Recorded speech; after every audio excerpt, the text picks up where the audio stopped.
So I'm going to emphasize when I say minor spoilers, I mean minor spoilers. I will not go too much beyond the trailers. That is it. However, I will have to spoil a little bit the beginning sections because they do set up the twist. If you are new to the Scream series, then I want to be welcoming to the new people. The beginning killings usually are sometimes connected, sometimes not connected to the main story. Just be aware of that. So we've seen that in the trailer. Basically, we have a couple messing around, they get killed, and the house is burned. And yes, the house is the stew house. So it is about killing, burning down the past, moving forward, and there we go. But let us get right to it. Again, I'm not going to spoil the main plot. We will take for granted, and again, it's a theory, the theory, that for most of the plot, we're going to have, it will be a fake version of Stu, although obviously Matthew Lillard will be playing the character, obviously, but it is not really Stu for most of the story. And my guesswork is it will be fake Stu with a male apprentice or a male helper, but the real mastermind is a woman, and that's what we're going to get into. So this is where it's minor spoiler, not spoiling the main plot, but the final twist. But I do need to build it up, so this will spoil just a beginning part where we get introduced to the character, and this is Jessica. Now, a lot of people speculate that Jessica is, right, a relative of Stu and or Christina Carpenter in disguise. So if you're a little confused, that is the mother of Sam and Tara. So the idea, I think, was to fool the audience, which is often done in Scream, right? The most famous case is Cotton. We often think Cotton is guilty. Cotton is not guilty. Minor spoilers for the earlier entries. However, for a lot of the films, we're like, oh, is it really Cotton? It's not Cotton. So they're going to pull a similar trick where we meet Jessica, and this is where it gets a little, it can't be Stu and it can't be Carpenter because obviously Sydney would know these people.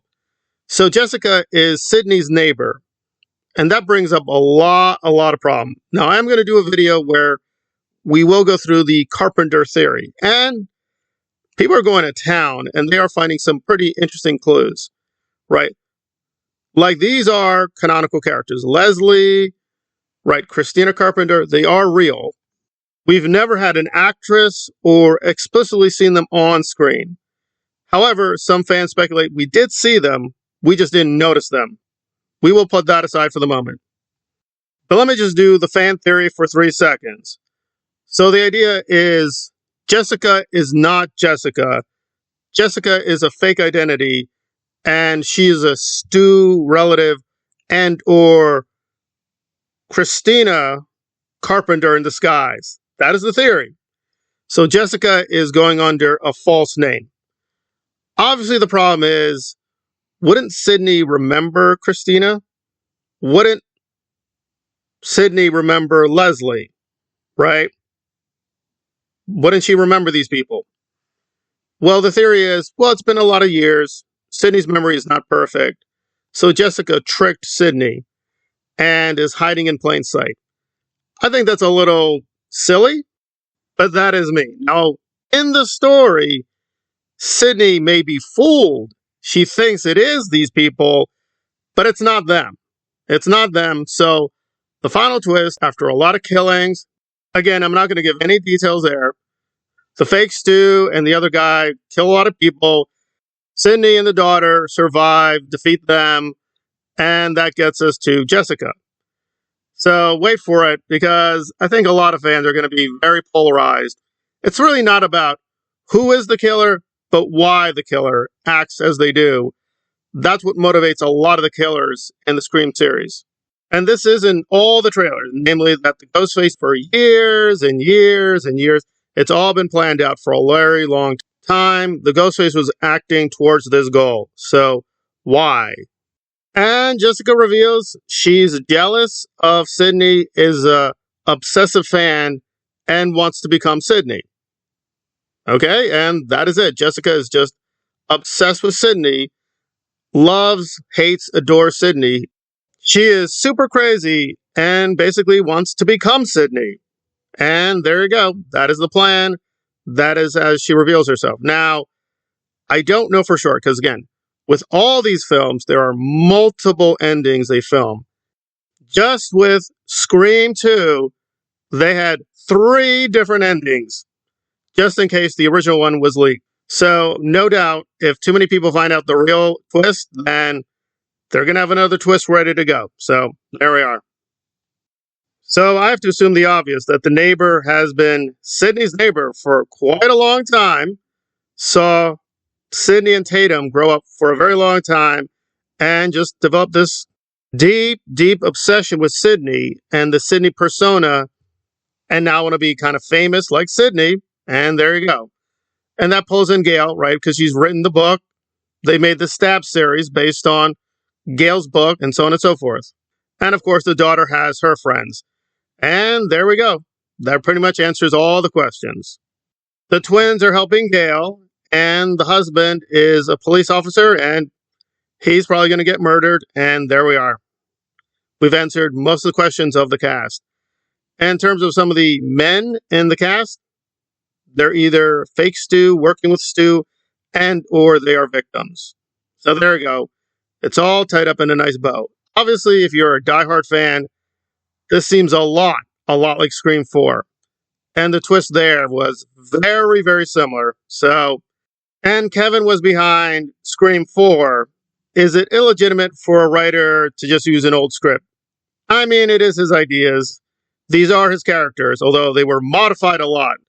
The original script was a little bit more lengthy and paced differently. And obviously, Wes Craven had different ideas, and there we go. So, is this going to be very satisfying? No. I mean, it's better than doing Stu or Carpenter, because that brings up a lot of alarming questions. Namely, why would Leslie and or Christina necessarily hate Sydney? Leslie, because of the Stu angle. Sydney killed Stu, and maybe she feels her life was ruined. Okay, maybe. But Christina Carpenter is very, very puzzling. Like, why would she hate Sydney so much? Don't know, but there we are. She just feels some kind of ways to Sydney. There we are. So, yeah, it's very, very dicey. But most of the film will be the audience and Sydney will think it is Stu. Stu came back somehow. Stu wants revenge. So we're going to be focused on Stu and the Stu legacy, which I assume answers why Dewey will appear, Roman will appear in either flashbacks or maybe archival footage, so on and so forth. Deleted scenes. There you go. So there we are. Jessica, turns out Jessica, obsessed neighbor. I don't know. Is that going to be enough? I don't know. We're going to find out soon enough.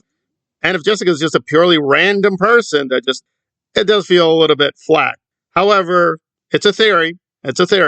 But it's the one where the leaks and the trailers do line up. And there we are. So Ms. Camp is playing Jessica, and Jessica will be nice, concerned neighbor at the beginning and wants to be the new Sydney. And there you go. She is the final boss baby, final boss level killer mastermind behind everything. For years and years, she was planning revenge or obsession and gets these guys to help her. And there you go.